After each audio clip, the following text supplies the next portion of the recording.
Welcome learners to the course on Quantum Electronics Part 2. Myself Orpon Deashi from the Department of Electronics and Communication Engineering in RCC Institute of Information Technology, India, welcome you all to my 5th lecture on quantum electronics. Today's topic is the density of states calculation for bulk and different quantum heterostructures. Quantum heterostructures means we will consider today quantum well, where and dot. Before going to that, let me first emphasize what is the importance of this density of states calculation. Now think you have a semiconductor device, be it bulk, be it quantum, whatever it is. The end of the day, the outcome of a semiconductor device will be getting its electrical properties or optical properties in some useful applications, most of the cases.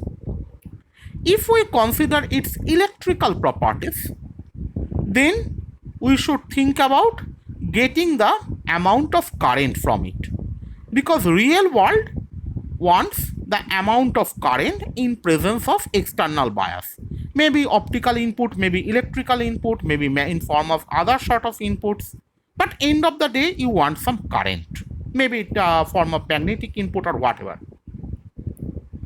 So if you want to measure the current, who conducts current or who contributes the current? Naturally the free carriers, which are allowed to move through the external circuit, and these free carriers are coming from the device. That means those are not bonded carriers, those are the free carriers available that will contribute to the current. So if you have these free carriers which will contribute to the current, then you want a sufficient number of carriers, otherwise a single carrier can't give you the required amount of current. So you want a sufficient number of carriers. And if you want the sufficient number of carriers, how could you calculate it? You can't count it inside the material. So you have to calculate it. And how could you calculate the number of carriers? Simple thing, you have to calculate its density of states function as well as its occupation probability, that is the Fermi function. Whether it is MB distribution or FD distribution, I will come a little bit later. It doesn't signify now at all. But the most important part is you have to calculate its density of states. So that's the philosophy lies while we are going for calculation of the density of states. Let's go to the definition of the density of states, and we will try to calculate. First we'll try to visualize, then make the formation of definition. We will set our objective, and then we will start from the bulk structure. We will reduce the degrees of freedom sequentially, and for each case we will try to determine what is density of states is. So let's consider an EK diagram, energy momentum diagram, which we are very familiar from our school day. And we consider a conduction band. Take a simple parabolic conduction band. Very simple, don't consider band non-parabolicity factor now, right now. Just consider a simple parabolic conduction band. And we consider an energy level EC at any arbitrary position on the conduction band. Now from the energy level EC, just move slightly upwards, very small infinitesimal distance in the energy axis, and we will get another energy level EC plus DEC. That's all. EC plus DEC. So what is the distance we move in energy axis? Naturally it will be DEC, very simple. So from EC we move upwards in the energy axis and we will get a value DEC. Similarly, we have a valence band. We have an energy level EV and we move slightly downwards and we find of energy level EV plus DEV. So what will be our movement downwards? Very simple, it will be DEV. So upward if we move DEC or downward we will move DEV. This is nothing but the small energy interval we move either in upward or in downward direction. Now why we are moving? That's the question. We take a simple parabolic relationship, EK diagram, and we consider a small energy axis movement either in conduction band or in valence band of value DEC or DEV respectively,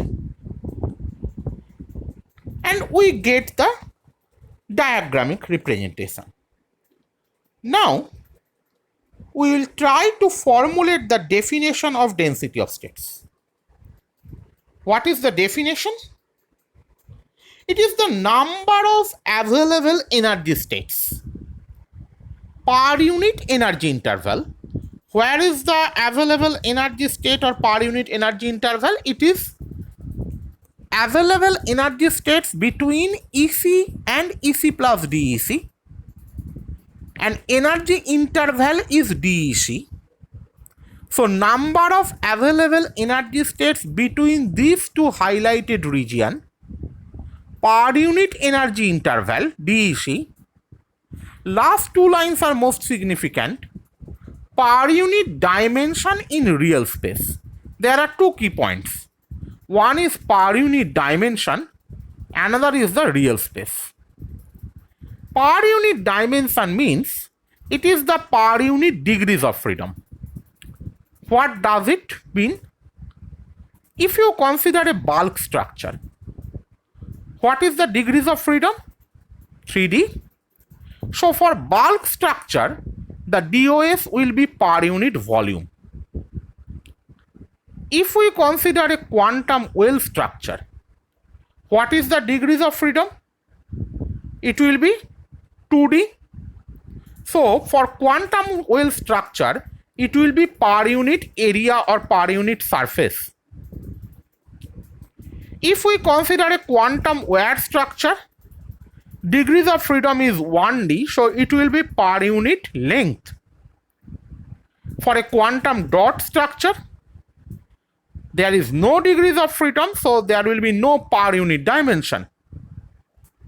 Now the next point, in real space, what does it mean by? And that's the most significant part while we will go for the mathematical calculation of density of states. Now think the terminology real space means.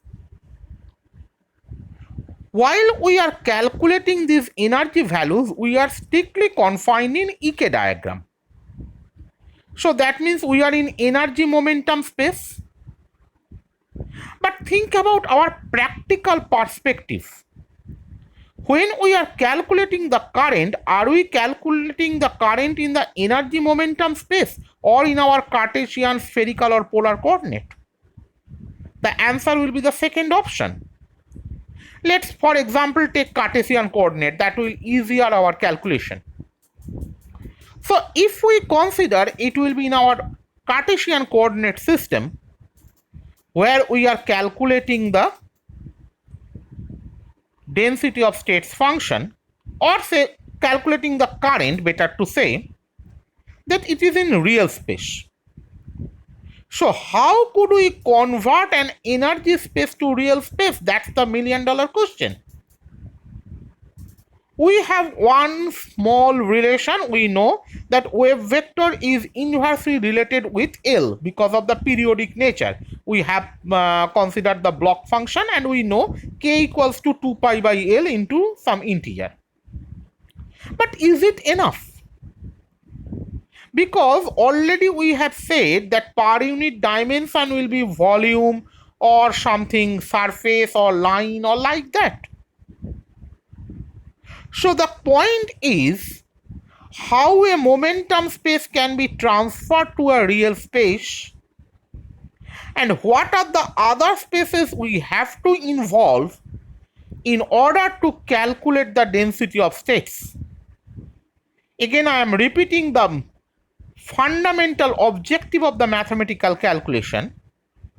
We have to transfer our data from energy momentum space to real space via some other spaces. And what are the spaces I will briefly mention here about. But let me first clarify in the next slide that per unit dimension means for bulk it will be volume, for well it will be area or surface, for wire it will be line or length, for dot it will be a point. I think this is the degrees of freedom and it's a very easy to understand. But the next point is that energy band diagram is drawn in EK plane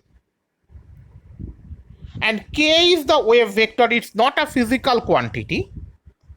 Whereas when we have to calculate the current, then number of electrons which is measured by magnitude of current, it is in real space. So we should know the density of states function in real space instead of energy momentum space, or better to say the momentum space. In order to make the transfer, we have to conceptualize the Fermi dimension. What is Fermi dimension? Consider you have or you are in momentum space. You have three coordinates, say kx, ky and kz. Now consider kx equals to ky equals to kz. So you can draw a sphere. If you can draw a sphere in energy momentum space, or better to say actually in momentum space, then the sphere will be called Fermi sphere. What is that? Fermi sphere is a sphere, or I am basically trying to help you in another manner. The Fermi function you have considered up to which all the carriers can be considered. So Fermi sphere is a sphere where we will consider the availability of carriers. That's the first point in the density of states definition. The number of available carriers or available quantum states. So you are getting the number of available carriers inside the Fermi sphere. So this is for a bulk structure. So if you take small number of slices of the Fermi sphere, naturally you will get a Fermi surface, maybe in kx ky plane. So a Fermi circle is nothing but the quantized version of Fermi sphere in 2D plane, and that can be visualized for a quantum well. Similarly, if you take the maximum length of a circle, that would be its diameter, not the radius. So the value will be 2k, and that will be a Fermi line. And that Fermi line will consider the number of available energy states for a quantum wire. So Fermi line is nothing but quantized version of a Fermi circle. Similarly, if you take both the ends of a line and starts to compress equally, you can ultimately reach to a dot, and that is called a Fermi dot or Fermi point, which theoretically gives the number of available energy states in a quantum dot. So Fermi sphere is the ultimate 3D representation. Quantization of a Fermi sphere in a plane will give you Fermi circle. Quantization of a circle in any one dimension will give you Fermi line, and quantization of Fermi line will give you a pinpoint Fermi dot. So the concept of Fermi dimension is extremely crucial while dealing with the expression of density of states function. And when we will go for calculation of one by one, we have to consider Fermi dimension, unit cell dimension in K space, as well as the real world dimension. So 3 parameters we will play for each case.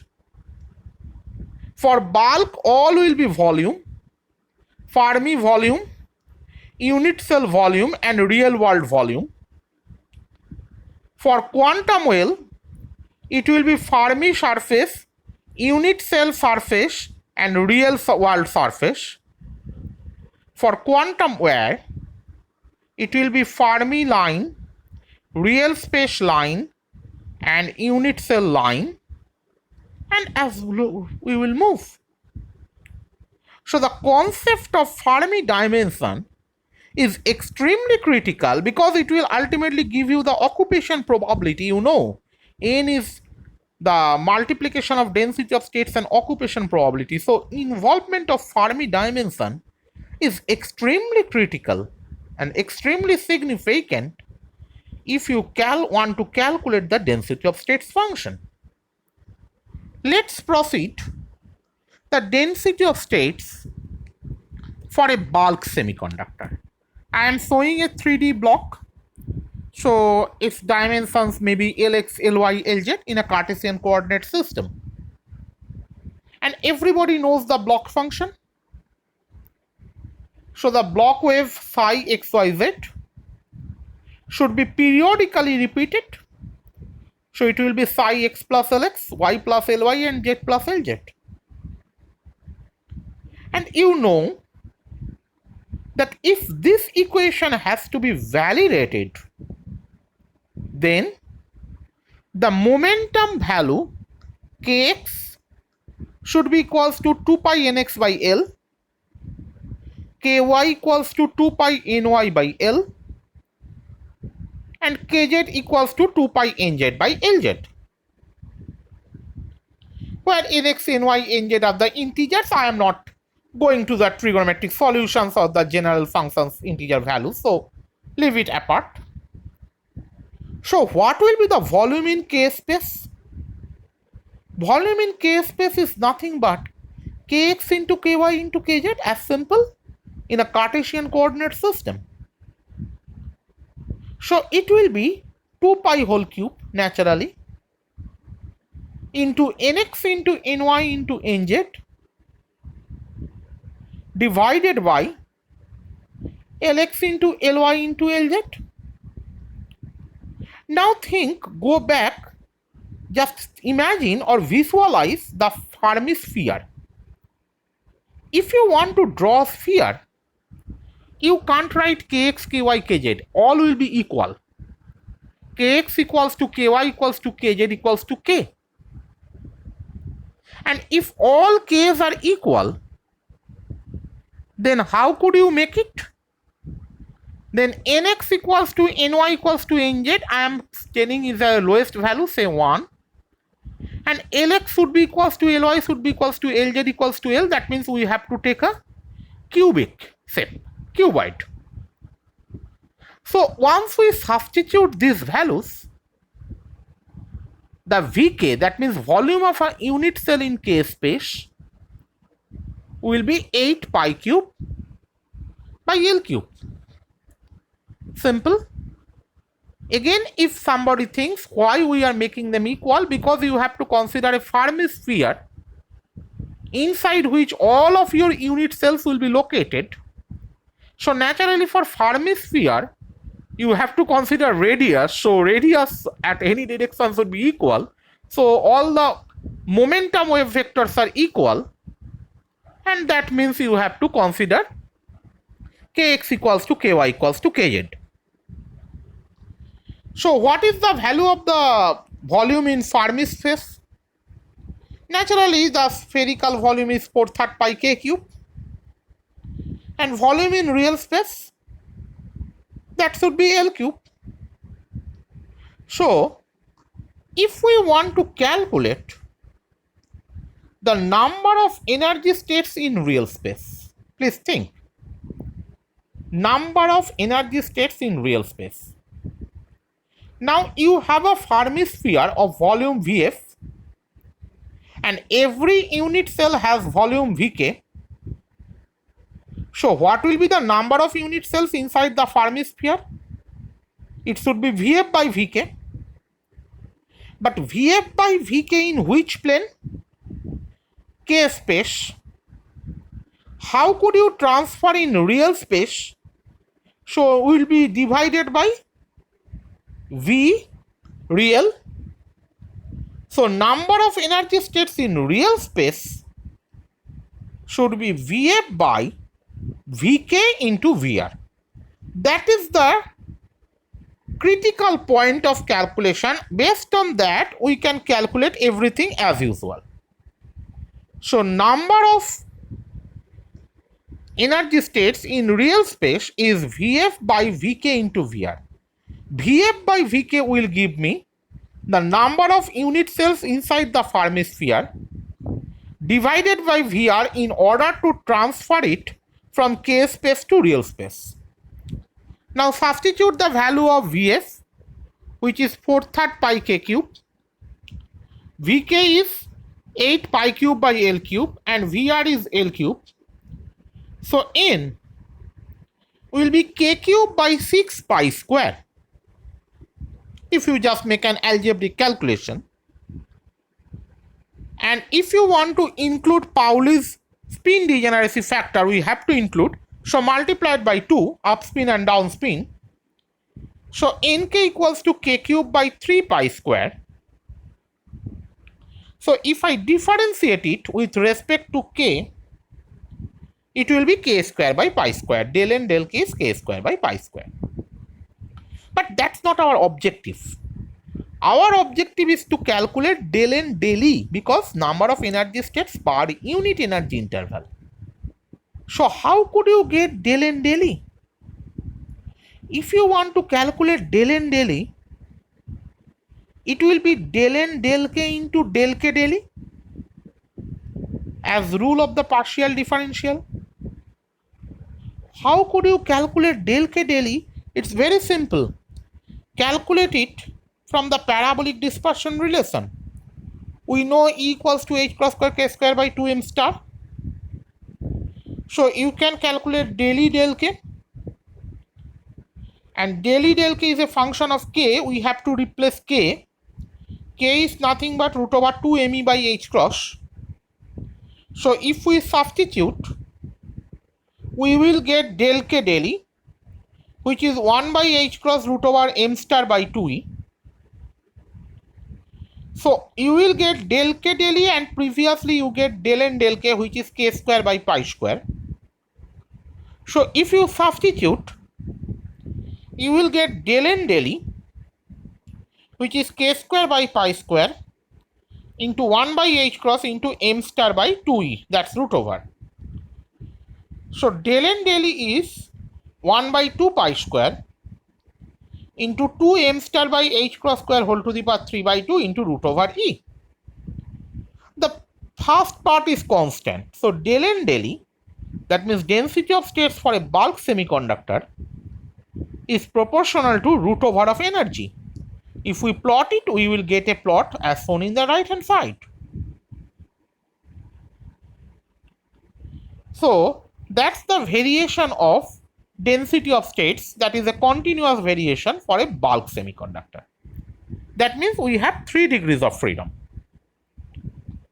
Now we are making one dimension restricted, that means we are going to quantum well. For quantum well, naturally number of energy states in real space, if we want to calculate, first we have to calculate area in K space. If volume is 2 pi whole cube by L cube, then area will be 2 pi whole square by L square. Area of Fermi sphere is pi k square, and area of a semiconductor is L square. So area in K space, area of Fermi sphere, and area of semiconductor in real space we know. I am showing a quantum well schematic diagram. So number of energy states, similarly, number of unit cells in the surface, this will be AF by AK. Then in real space divided by AR. And if you calculate, N will be K square by 4 pi. Again we have to incorporate Pauli's degeneracy principle. So Nk will be K square by 2 pi. So del n del K will be K by pi. Del n del K will be K by pi. We already know what is the value of del K del E, so I am not repeating the same calculation for the parabolic semiconductor. So del n del E now K by pi into 1 by h cross into root over m star by 2e. And if we substitute the value of E, a surprising result comes out. Del n del E is m star by pi h cross square. That means density of states is independent of energy. How is it possible? If you think it, we are now, when we are going for quantum well, we are dealing with a particular energy value, because Fermi sphere, Fermi circle in a plane, and in a plane you can get only a single energy value. How could you get all the energy values? You have to consider all the Fermi circles stacked with some gaps. Those gaps are forbidden. So if we want to include all the subbands, because Fermi circles are not stacked continuously with a gap, so we can't integrate, we have to give the summation.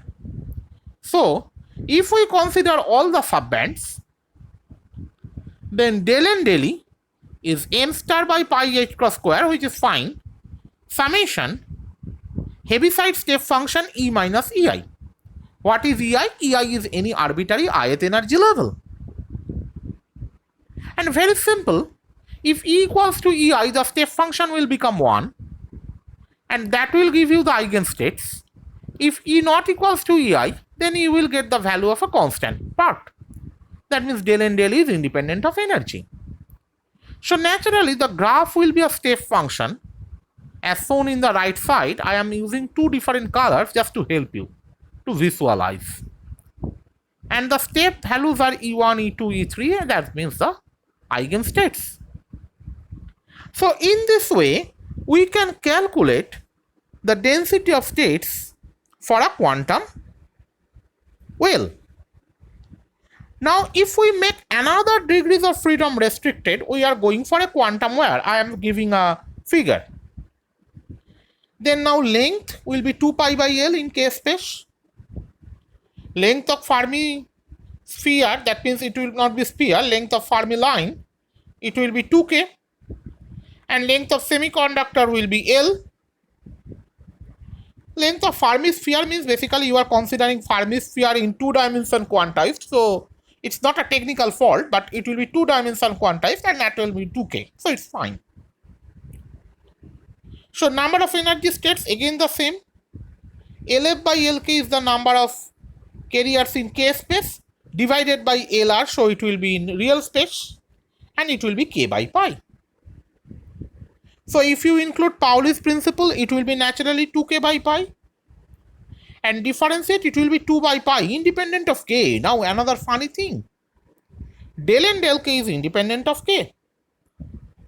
And if we consider the parabolic dispersion relation, then del and del is 2 by pi 1 by h cross root over m star by 2e, and that means del and del e is proportional to 1 by root over e.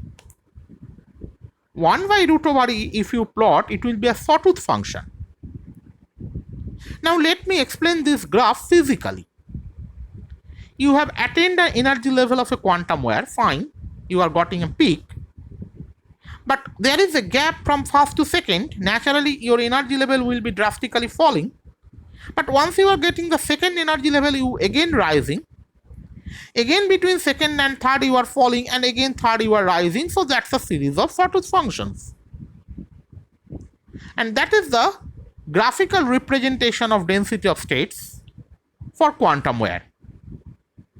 Next we are going to quantum dot.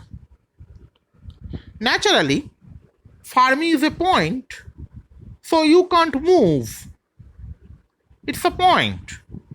So how could you get the energy value of a point? That will be Dirac delta function. That means ideally it will be a straight line, practically it will be a train of delta pulses. So there is no need of mathematical calculation. I am taking a schematic cuboid quantum dot, and the theoretical graph is shown in the left side, which has the dots, straight lines, parallel straight lines. The delta pulse train, which is the practical graph, shown in the right side. So that completes the today's lecture of density of states calculation and graphical variation with respect to energy for bulk semiconductor, quantum well, quantum wire, and quantum dot. When I will go for the application part, these results we have to call, and we will get the magnitude of current based on this derived values. So till this class and the next class, I will move to the now effect of band non-parabolicity on transmission coefficient and eigenstates, because you now know that eigenstates can be calculated either from transmission coefficient or from density of states, whatever be the structure. So now we will look out the effect of band non-parabolicity and what are the algorithms for calculation, and then I will move to the density of states in presence of magnetic field for a quantum structure, that is the quantum Hall effect. So till now, thank you all. The video lecture will be available in my YouTube channel. You can go it later. You may visualize what are the points and detailed all the mathematical derivations. These are available in the textbook. You can consult with John Davis, the low dimensional semiconductor devices, or any other textbooks, or the fundamental papers which are published a long ago. But based on that, we will move forward. Thank you all.